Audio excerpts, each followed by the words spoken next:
সবাইকে শুভেচ্ছা। আজকে আমাদের আলোচনার বিষয়বস্তু হলো জিরান্ড ভার্সেস প্রেজেন্ট পার্টিসিপল। তাহলে শুরু করা যাক। প্রথমে আসি জিরান্ড এবং প্রেজেন্ট পার্টিসিপল কি। জিরান্ড হচ্ছে ভার্বের সাথে আইএনজি, প্রেজেন্ট পার্টিসিপলও কিন্তু ভার্বের সাথে আইএনজি।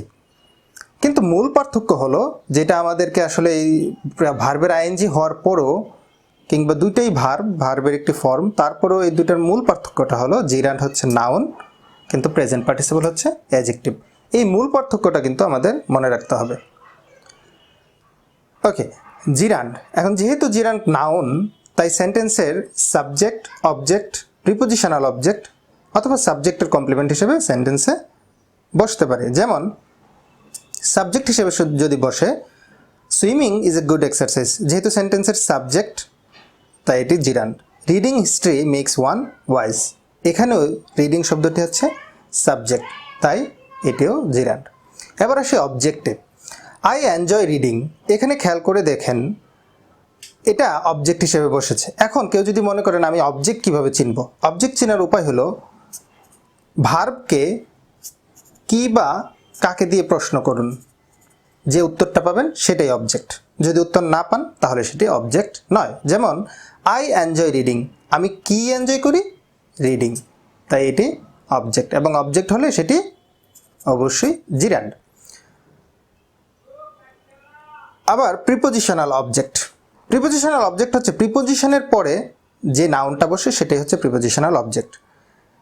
এবার হলো আমরা একটা কথা মনে রাখতে হবে, সেটা হচ্ছে প্রিপোজিশনের পরে ভার্বের আইএনজি বসে। এটা কিন্তু রাইট ফর্ম ভার্বে খুবই গুরুত্বপূর্ণ একটা নিয়ম এবং এটা ইউনিভার্সাল ট্রুথের মতো। প্রিপোজিশনের পরে ভার্বের আইএনজি ফর্ম বসে এবং সেটা হচ্ছে নাউন। যদি প্রিপোজিশনের পরে ভার্বের আইএনজি বসে সেটাও জিরান্ড। সাবজেক্ট কমপ্লিমেন্ট আমরা আলোচনা করার আগে আমরা প্রেজেন্ট পার্টিসিপল নিয়ে আলোচনা করে আসি। প্রেজেন্ট পার্টিসিপল হচ্ছে অ্যাডজেক্টিভ, আমরা আগেই বলেছি। অ্যাডজেক্টিভ কাকে মডিফাই করে? নাউন এবং প্রোনাউনকে। তাহলে খেয়াল করে দেখেন, বার্কিং ডগ সেলডম বাইটস, ডগটা কোন ধরনের ডগ? ঘেউ ঘেউ করা কুকুর, সুতরাং বার্কিং হচ্ছে এখানে অ্যাডজেক্টিভ, যেহেতু ডগ নাউনকে মডিফাই করেছে। Don't try to catch running train, কোন ধরনের ট্রেন? রানিং ট্রেন, যেহেতু ট্রেনকে মডিফাই করেছে তাহলে এটাও present participle. I saw a man walking down the street, আমি একটি লোককে দেখলাম রাস্তা দিয়ে হাঁটছে। এখন খেয়াল করে দেখেন ওয়াকিং শব্দটা ম্যানটাকে কিন্তু মডিফাই করেছে, যে আমি ম্যানটাকে দেখলাম কি অবস্থায়? ওয়াকিং অবস্থায়। আর আমরা জানি নাউন বা প্রোনাউনের দুষ্গুণ অবস্থাই হলো অ্যাডজেক্টিভ, তাই যেহেতু এটা অ্যাডজেক্টিভের মতো কাজ করছে তাই এটি প্রেজেন্ট পার্টিসিপল। হি কেম রানিং, এ বাক্যে রানিংটা আসলে অবজেক্ট না কেন? কারণ আমরা জানি যদি অবজেক্ট হতো তাহলে কিন্তু এটা জিরান্ড হতো। আমরা জানি ভার্বকে যদি কি বা কাকে দ্বারা প্রশ্ন করি তাহলেই অবজেক্ট পাওয়া যায়, কিন্তু এখানে খেয়াল করেন হি কেম রানিং, কি আসে, কি এসেছিল কিংবা কাকে এসেছিল এরকম প্রশ্ন করা যায় না, তাই এটা অবজেক্ট নয়। সুতরাং তখন আমরা এটা বলতে পারি এটা একটা প্রেজেন্ট পার্টিসিপল। এবার আসি পরের যে সাবজেক্ট কমপ্লিমেন্ট হিসেবে, এই পার্থক্যটা কিন্তু আমাদের মনে রাখতে হবে। এটা একটা কনফিউজিং কিন্তু খুবই সহজ, বুঝলে খুব তাড়াতাড়ি আনসার করা পসিবল।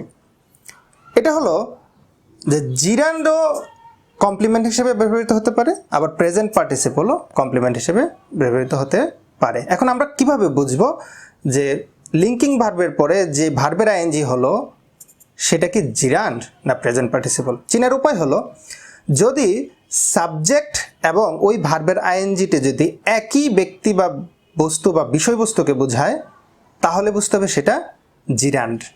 যেমন মাই হবি ইজ গার্ডেনিং, এখন খেয়াল করে দেখেন আমার হবিটাই কিন্তু গার্ডেনিং, অর্থাৎ গার্ডেনিংটাই হচ্ছে আমার হবি। হবি আর গার্ডেনিং একই জিনিস। অন্যদিকে যদি সাবজেক্ট সম্পর্কে দোষগুণ অবস্থা বোঝায় অর্থাৎ অ্যাডজেক্টিভের মতো যদি কাজ করে সেটা হচ্ছে প্রেজেন্ট পার্টিসিপল। যেমন দ্য স্টোরি ইজ ইন্টারেস্টিং, আমার স্টোরিটা সম্পর্কে দুষ্গুণ অবস্থা বোঝাচ্ছে, অর্থাৎ আমার স্টোরিটা সম্পর্কে প্রশংসা জানাচ্ছে এখানে, যে বলছে যে দ্য স্টোরি ইজ ইন্টারেস্টিং। তাহলে যেহেতু স্টোরিটা ইন্টারেস্টিং, স্টোরির দুষ্গুণ অবস্থা বোঝাচ্ছে, তাই এটি হচ্ছে অ্যাডজেক্টিভের মতো কাজ করছে, আর অ্যাডজেক্টিভের মতো কাজ করে হচ্ছে প্রেজেন্ট পার্টিসিপল। তাহলে বুঝতে পারলেন যে জিরান্ড এবং প্রেজেন্ট পার্টিসিপলের মধ্যে পার্থক্য। মূল পার্থক্য হচ্ছে জিরান্ড নাউন এবং প্রেজেন্ট পার্টিসিপল অ্যাডজেক্টিভ। এটাই হলো আমাদের মূল পার্থক্য। ধন্যবাদ।